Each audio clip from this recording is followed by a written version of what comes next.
Kaya po nandyan yung Lord. Kaya siya nandyan para samahan tayo. Para hindi na tayo matatakot. Hindi na tayo mangangamba. At hindi na tayo maguguluhan. Dahil may direksyon na po tayo sa buhay. So kung ikaw, yung nandun sa posisyon ni David, matatakot ka. Bakit? Ang laki niya eh. Siya ang lead niya. Kung ako'y nandun sa posisyon na yun, na hindi ako nakakilala sa Lord, matatakot ako. Hindi ko alam yung gagawin ko. Hindi ko alam kung makikipaglaban ba ako doon. Pero si David, naniniwala siya sa Lord. Hindi siya natatakot. Na kahit mas matangkad sa kanya, mas malaki sa kanya, is alam niyang sasamahan siya ng Lord.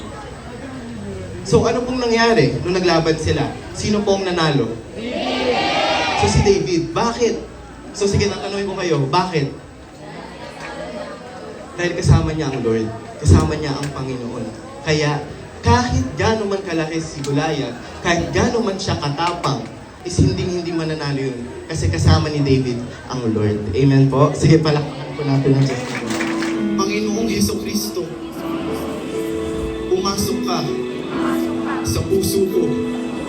Tinatanggap kita bilang personal kung Panginoong Hesukristo. Samahan niyo po ako. At Panginoon, sa oras na ito, isulat mo ang pangalan ko sa aklat ng buhay. With every breath that I am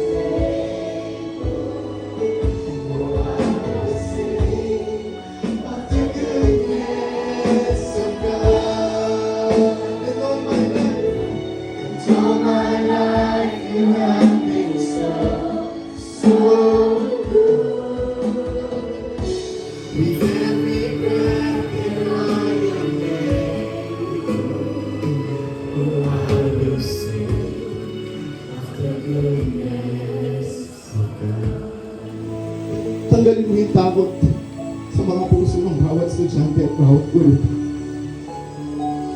Huwag mo hayaan maghahari ang kadiliman sa puso nila. Huwag mo hahayaan na mangyayari ang nangyayari nung nakalipas. And we speak peace. We speak purity sa lugar na ito. Madaming papasok na estudyante na maliligtas sa lugar na ito.